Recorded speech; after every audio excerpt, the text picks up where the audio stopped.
উষাদের বাড়িতে দেখছি নতুন অতিথি এসেছে। দেখি তো, শুনে আসে গিয়ে। উষার বিয়ের ঘর এলো নাকি? হ্যাঁ গো চুমকি, অন্যের ঘরের খবর আরিফে না শুনলে কি তোমার চলে না? ও বাড়িতে বিয়ে যদি হয়, হোক না। এ নিয়ে তোমার এত মাথা ব্যথা কেন? অন্যের বাড়ির খবর শুনে আনন্দ পাওয়া যায়, তুমি কি বুঝবে? তোমার কুটনামি বাদ দিয়ে এবার আমাকে একটু খেতে দাও তো, খুব খিদে পেয়েছে। শুধু খাই খাই করা ছাড়া কি তোমার আর কোনো কাজ নেই? বসো না একটু ধৈর্য রেখে।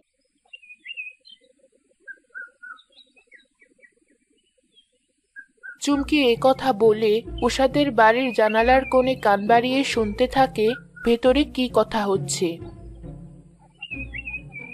ইস, আমার এই কানটা এত তো, এ কারণে ভেতরের কথা ভালোভাবে শুনতে পাচ্ছি না। কানটা যদি আরেকটু বড় হতো। চুমকি নিজের সাধ্যমতো কান বাড়িয়ে উষাদের ঘরের ভেতরের কথা শুনতে থাকে। বেয়াই সাহেব, আমরা আমাদের মেয়ের বিয়েতে কিচ্ছু রাখবো না, আপনারা কিচ্ছু ভাববেন না। শুনেন বেআইন, আমার ছেলেকে মোটরসাইকেল না দিলে কিন্তু বিয়ের দিন বিয়ে আর হবে না। না না, আপনি দয়া করে কিছু ভাববেন না। যেভাবে হোক আপনার ছেলের জন্য মোটরসাইকেলের ব্যবস্থা আমরা করব।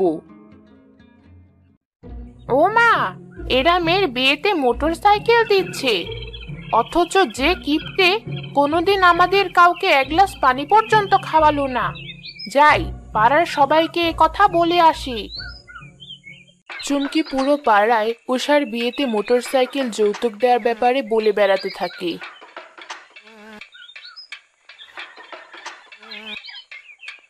মুক্তা ভাবি, শুনেছেন?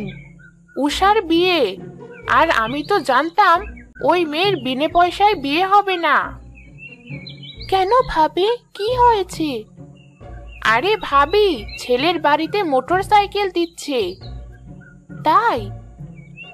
হ্যাঁ ভাবি, তবে ভাবি যাই বলেন, আমার মনে হয় ছেলের বাড়িতে জানিয়ে দেওয়া উচিত যে উষা ঠিক কতটা ঝগড়ুটে স্বভাবের মেয়ে, নইলে বাড়িতে গিয়ে ওই বাড়ির পরিবেশ নষ্ট করে ফেলবে। ভাবি, এই কাজটা না হয় করুন। এমনি উষার মা আমাকে একদম সহ্য করতে পারে না, পরে সব সন্দেহ এসে আমার উপরেই পড়বে। তাছাড়া আমিও চাই না ওই ঝগড়ুটে উষার বিয়ে কোনো ভালো পরিবারে হোক। তাই নাকি ভাবি? চুমকি এই কথা মনে ভাবলো, মুক্তা ভাবির মনে তাহলে এসব ছিল। এখনই উষার মাকে ব্যাপারটা জানাতে হয়। এ কথা বলে চুমকি এগিয়ে যেতে লাগলো, আর তখনই মুক্তা বলল, ভাবি, এখনই চলে যাচ্ছেন যে? আসলে হয়েছে কি ভাবি, আপনার ভাইয়ের আসার সময় হয়ে এসেছে, ওনাকে আবার খেতে দিতে হবে। আজ যাই, পরে এক সময় আসা যাবে। চুমকি এ কথা বলে উষাদের বাড়িতে যায়। ভাবি, আছেন নাকি বাড়িতে?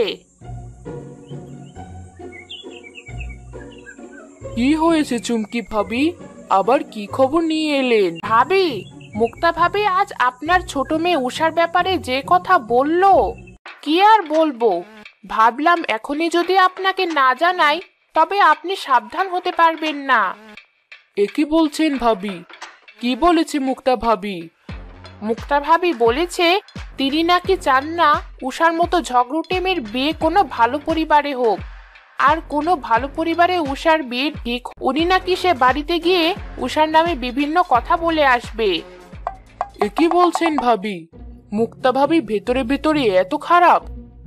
আমি তো ভেবেছিলাম আশা ভাবির চরিত্র এরকম, কিন্তু মুক্তা ভাবি, এরপর থেকে মুক্তা ভাবির সাথে আর কখনোই কোনো কথা বলবো না আমি।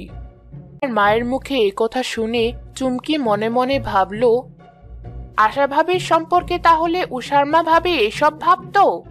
এখনই গিয়ে আশা ভাবিকে ব্যাপারটা জানাতে হয়। চুমকি তড়িঘড়ি করে উষাদের বাড়ি থেকে বাড়িতে যায়। চুমকি ভাবি যে। ভাবি, কেমন আছেন আপনি? ভালোই আছি। ভাবি, আপনার নামে যে কথা শুনলাম, উষার মা ভাবি আপনার সম্পর্কে অনেক খারাপ কথা বলে বেড়াচ্ছে। এই কুচুটে অন্যের খারাপ চান। বলেন কি ভাবি? উষার মা ভাবিকে এতদিন তো আমার বাড়িতে আসলে বসতে দিতাম, এরপর উনি আসলে বাড়ির দরজাই খুলবো না। চুমকি এভাবেই কান এক এক বাড়ির খবর শুনে সে খবর এ বাড়ি ও বাড়ি বলে বেড়াতো, আর একজনের কথা নিয়ে আরেকজনকে বলতো। এরপর একদিন চুমকি ভাবতে লাগলো, অনেকদিন পাড়ার বাড়িগুলোতে কান পেতে কোনো লাভই হচ্ছে না। সবাই এত ধীরে কথা বলে, কি যে করি আমি? কেন যে আমার কানটা এত ছোট? বাড়িতে বাড়িতে কান পেতে বেড়ানো শেষ হলো তোমার? তাহলে আমাদের খেতে দাও। একদিন দেখবে তোমার এই আড়ি পাতার স্বভাবের জন্য তোমার কান তালগাছের মতো লম্বা হবে। কি মজা, কি মজা! আম্মুর কান লম্বা হবে। চুপ কর বদমাস ছেলে। বাপ যেমন, ছেলেটাও হয়েছে ঠিক তেমন। একদিন চুমকি উষাদের বাড়ির পাশ দিয়ে যাচ্ছিল, তখন সে শুনল, মা উষা, এখানে তোমার বিয়ের জন্য সব টাকা আর জামাই বাবাজির মোটরসাইকেলের টাকা সব গোছানো আছে। তোমার বিছানার নিচে লুকিয়ে রাখো। ঠিক আছে মা। চুমকি একথা শুনতে পেয়ে পুরো এলাকায় বলে বেড়ালো উষার মা নিজের সব সম্পদ বিছানার নিচে লুকিয়ে রাখে। আর একথা এক চোরের কানেও চলে যায়। সে চোর রাতের বেলা সুযোগ বুঝে উষার বিয়ের সব টাকা চুরি করে পালিয়ে যায়। এরপর উষার মা যখন টাকা খুঁজে পায় না, শুরু করে।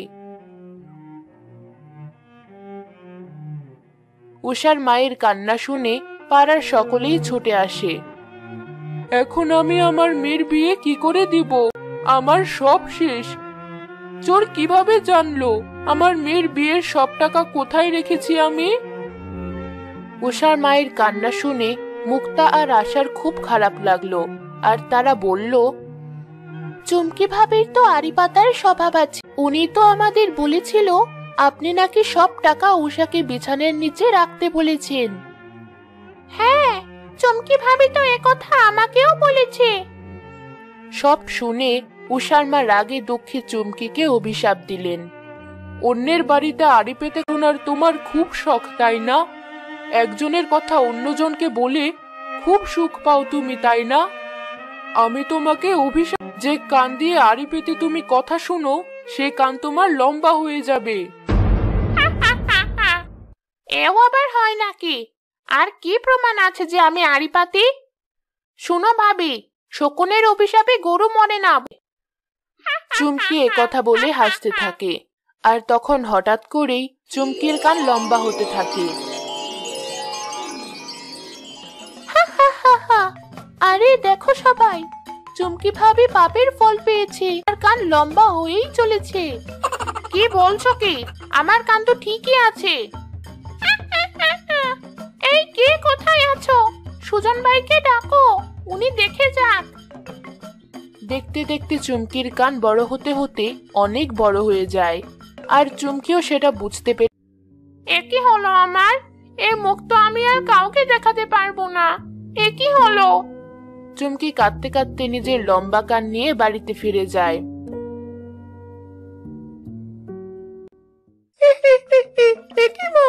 তোমার বড় কান? তোমাকে না একদম বাদরের থেকে পচা দেখাচ্ছে। এ কি চুমকি, এ কি হলো তোমার? ওগো, আমাকে বাঁচাও তুমি। এই লম্বা কান নিয়ে আমি বাঁচতে পারবো না। বাঁচাও আমাকে। কি হয়েছে খুলে বলো তো আমাকে। চুমকি সুজনকে সব কথা খুলে বলে। সব শুনে সুজন, আমাদের জমানো সব টাকা নিয়ে এখনই উষাদের বাড়িতে চলো। তোমার ভুলের কারণে উষার বিয়ে ভেঙে গেলে এই যে মস্ত পাপ হবে। তাই বলে আমাদের ঘরের টাকা দিয়ে দিবে? এখন পাপ মোচনের সময়, এই সময় একথা বললে কি আর চলে? সুজন চুমকিকে নিয়ে উষাদের বাড়িতে যায়। উষার মায়ের হাতে অনেকগুলো টাকা তুলে দিয়ে বলে, ভাবি, আশা করি এতে উষার বিয়ের সব খরচ হয়ে যাবে। আমি জানি চুমকি ভুল করেছে, আর ও এর জন্য অনুতপ্ত। ভাবি, আমাকে তুমি মাফ করে দাও। তুমি তুলে নাও। আমি কথা দিচ্ছি আর কখনো কারো বাড়িতে আড়ি পাতবো না। আড়ি পাতলে এরপর যেন আমার চোখ মুখ ঠোঁট সবকিছুতে পোকা পড়ে। বেশ, এবারের মতো আমি আমার অভিশাপ তুলে নিচ্ছি। হে বিধাতা, আমি আমার অভিশাপ তুলে নিচ্ছি। আপনিও তাই ওকে এবারের মতো মাফ করে দিন। উষার মা কথা বলার পর চুমকির কান ভালো হয়ে যায়। আর চুমকিও এরপর নিজেকে শুধরে নিয়ে কোনো রকম কুচোটে পানা না করে সুজনের সাথে সুখে শান্তিতে জীবনযাপন করতে থাকে।